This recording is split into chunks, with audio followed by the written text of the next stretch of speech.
Hello and welcome to Hollywood at Home from Arizona Public Media. I'm Victoria Lucas.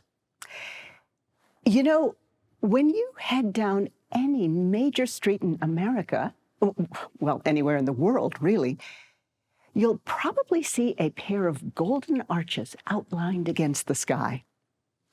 Well, tonight's movie, The Founder, is the dramatized story of the man who put them there. Michael Keaton stars as a milkshake machine salesman named Ray Kroc, who became to hamburgers what Henry Ford was to motorcars. Kroc was 52 years old in 1954 when he paid a visit to two of his customers, brothers named McDonald. They owned and ran an innovative and hugely popular California hamburger stand. The concept of fast food was beginning to take hold in post-war America, and the brothers' key to success was serving food to the customer in 30 seconds, not 30 minutes. Kroc was quick to recognize its money-making potential, and while the brothers thought big, Kroc thought huge. He convinced, or some say tricked, the McDonald's into letting him franchise their idea, and whether Kroc turned out to be the hero of the story or the villain was the subject of debate in business schools for many years afterward. Director John Lee Hancock had become known for feel-good movies based on real people, like The Rookie and The Blind Side. But then, in 2015, he read Robert Siegel's script of The Founder, and as he said later, I couldn't remember ever reading a script where I was pulling so hard for the protagonist in the first half, and then questioning my own feeling for him in the second. I knew it would be a bit of a high-wire act to pull it off. Hancock knew that the key to success for the film would be casting the right actor to play Ray Kroc, the frustrated, idealistic dreamer who evolves into an ambitious, some say ruthless, opportunist. Hancock felt Michael Keaton would be the perfect choice for the role. Keaton had burst onto Hollywood screens in the 1980s in a series of hit films, including Batman and Beetlejuice, and he'd had a recent resurgence ignited by his nomination as Best Actor for 2014's Birdman. Hancock said, Michael brings such depth to his characters. He's got amazing charisma and is such a strong actor, he can take you willingly to the dark, quiet places of a character's desperation or desire. Keaton later explained why he accepted the role, saying, when you see a really good script, you know it. To me, Ray was a bootstrap kind of guy with lots of ups and downs in his life until he made a deal with the devil. I knew I had to play him. Director Hancock then added an exceptionally talented supporting cast, including two-time Oscar nominee Laura Dern as Kroc's long-suffering first wife, and veteran character actors Nick Offerman and John Carroll Lynch to play the McDonald brothers. Locations, sets, and props would be essential characters, too, as the story takes place between 1954 and 1970. Filming in existing McDonald's restaurants, no matter how old, would be impossible because their interiors had been modernized years ago under corporate orders.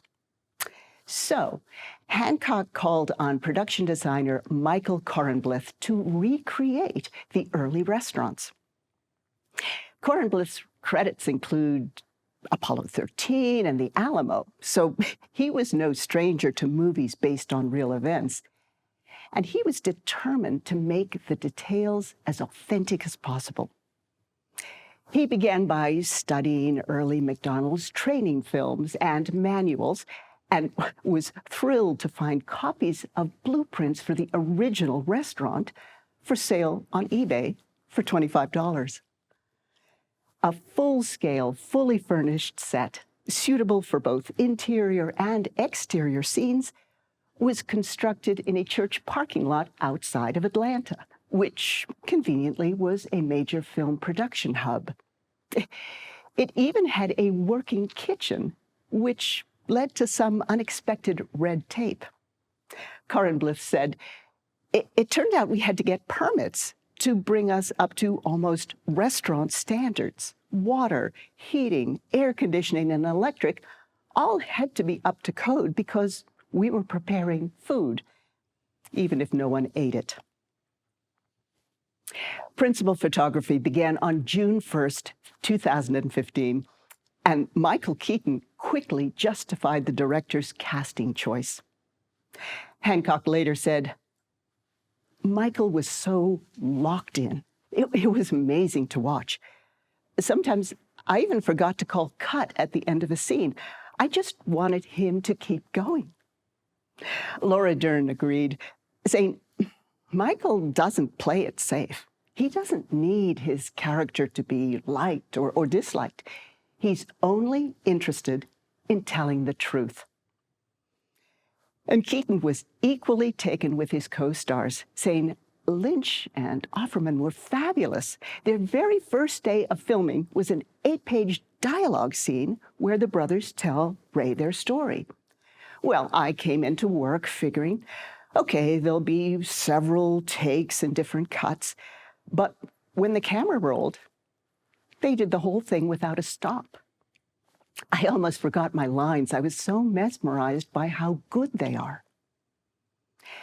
And one last story.